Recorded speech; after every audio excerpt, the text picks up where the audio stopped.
Assalamualaikum warahmatullahi wabarakatuh. Nama saya Dimas Agustiwa, mahasiswa pasca sarjana Universitas Ibnu Khaldun Bogor, semester 2 tahun 2023. Alhamdulillahirrabbilalamin, wabihi nasta'in ala umuri dunya waddin.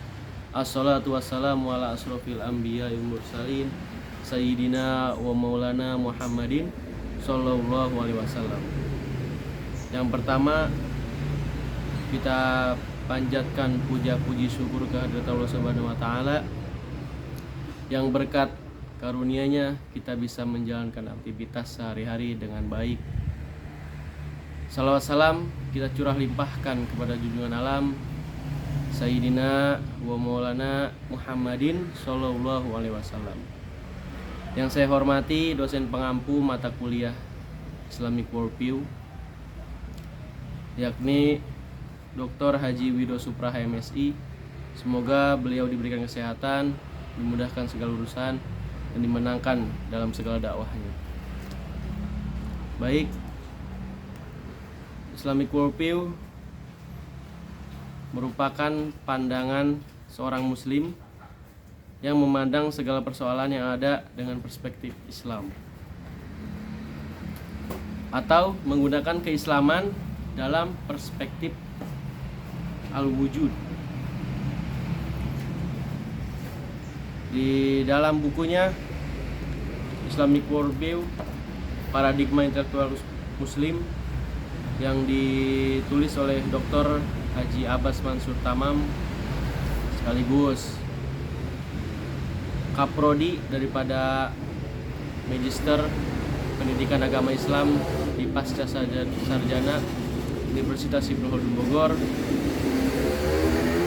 beliau menyampaikan bahwa pandangan Islam tentang wujud mencakup semua jenis yang ada, baik itu goib, nyata, atau dunia akhirat. Muhammad Naqib Al-Athos 1931 berpendapat bahwa ru'yatul Islam lil wujud, reaksi atas terminologi worldview yang cenderung materialistik. Jadi pandangan Islam bisa kita cari perbedaannya dengan pandangan Barat. Barat di sini berarti secara budaya, bukan secara geografis.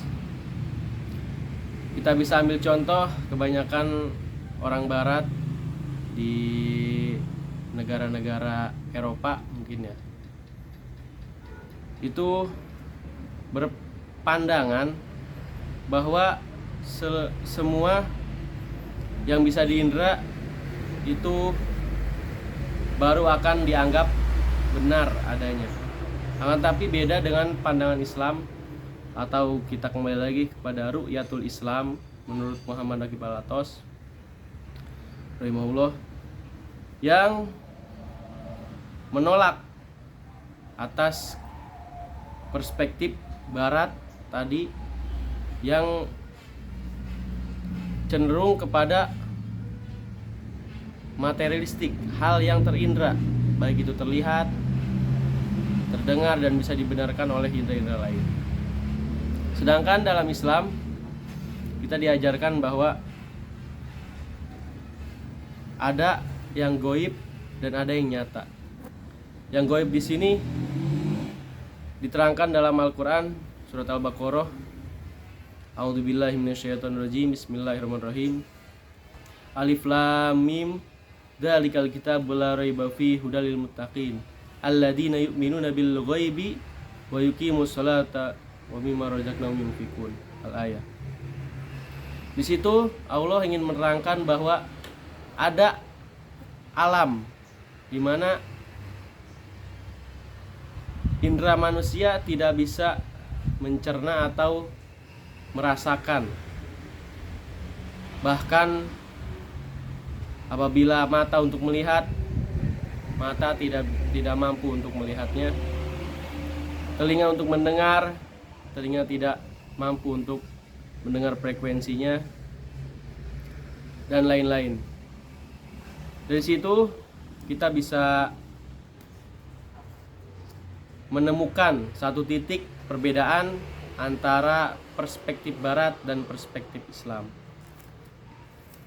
Adapun fokus pembahasan yang ingin saya sampaikan tentang mata kuliah Islamic Worldview ini, yang pertama, pengertian Islamic Worldview sendiri.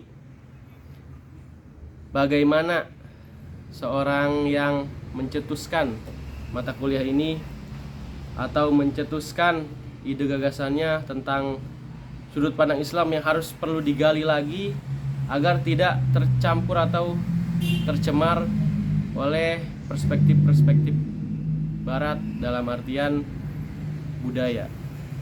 Yang kedua, tujuan bagaimana mahasiswa yang telah mempelajari Islamic Worldview ini memiliki orientasi yang berbeda tentang memandang sesuatu, yaitu dengan sudut pandang Islam. Yang ketiga,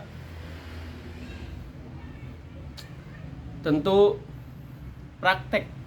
Setelah mengetahui materi-materi yang telah diberikan, saya akan memberikan satu praktek bagaimana Islamic Worldview ini, pandangan Islam ini digunakan dalam kehidupan sehari-hari atau dalam memandang hal-hal yang sekiranya berkaitan dengan al-wujud atau alam semesta. Baik, yang pertama pengertiannya sendiri. Islamic Worldview secara worldview sendiri itu dipopulerkan oleh filsuf asal Jerman, yaitu Immanuel Kant, yang lahir pada tahun 1724 sampai 1804. Dalam bukunya Critique of Power of Judgment, term yang dipakainya dalam bahasa Jerman adalah Weltanschauung. Mohon maaf apabila kurang tepat. Welt, dunia. Anschauung, persepsi, rasa atau intuisi. Menggambarkan intuisi seseorang tentang objek dunia yang dia amati. Itu makna worldview menurut filsuf Jerman, yaitu Immanuel Kant. Dengan Islam sendiri kita sudah tahu. Jadi pandangan yang dimiliki oleh orang Islam itu pengertian daripada Islamic Worldview. Itu mungkin pengertian singkat. Kalian bisa membaca buku Islamic Worldview yang ditulis oleh Dr. Haji Abbas Mansur Tamam. Silahkan dibeli, dicari di internet, beli di Shopee banyak, atau langsung ke Pascasarjana UGM Bogor. Yang kedua, yaitu saya akan membahas tentang tujuan belajar mata kuliah Islamic Worldview yang digagas oleh Dr. Haji Widodo Supraha, MSI. Yang pertama, menguatkan pondasi berpikir mahasiswa sebagai muslim. Bagaimana mahasiswa sendiri, meskipun dari berbagai aliran atau dari berbagai daerah yang memiliki budaya yang berbeda, memiliki sudut pandang yang berbeda, dan memiliki sudut pandang yang terbatas atau tidak terbatas, itu kembali lagi kepada fondasi berpikir mahasiswa sebagai muslim, bukan sebagai orang-orang yang terintervensi oleh pikiran-pikiran selain Islam. Yang kedua, memahami persoalan nilai dalam pemikiran yang berdampak pada perbuatan. Nilai sendiri sangat penting, karena apabila kita berbuat tapi tidak memahami atau mendalami apa nilai yang perlu dimunculkan dalam perbuatan tersebut, itu sama saja sia-sia. Yang ketiga, membangun kepercayaan diri. Tentu dengan belajar Islamic Worldview ini Ini merupakan salah satu senjata bagi mahasiswa, khususnya mahasiswa UIK Bogor yang mempelajari Islamic Worldview atau kampus-kampus lain yang mempelajari ini, mempercayai diri untuk memikirkan hal-hal yang sekiranya muatannya berat. Istilahnya kadang ada yang memikirkan membenturkan antara persoalan dunia dan persoalan agama. Dan itu tentunya mahasiswa yang telah mempelajari Islamic Worldview akan bisa menjawab persoalan-persoalan seperti itu. Adapun contoh, ya di sini dijelaskan oleh Dr. Haji Widodo Supraha, ini menjadi pembeda antara mahasiswa yang belajar Islamic Worldview dan yang tidak belajar Islamic Worldview. Contoh dalam memandang makna pendidikan. Pendidikan, apabila kita sudah mempelajari ini dan perlu diperdalam lagi, pendidikan itu harus menghadirkan proses.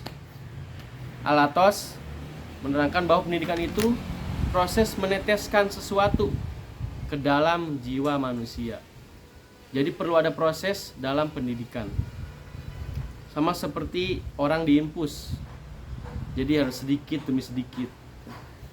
Senada dengan perkataan di dalam kitab Ta'limut Ta'lim, yaitu ada 6 modal untuk menuntut ilmu. Salah satunya watuli zamani, dan waktunya panjang.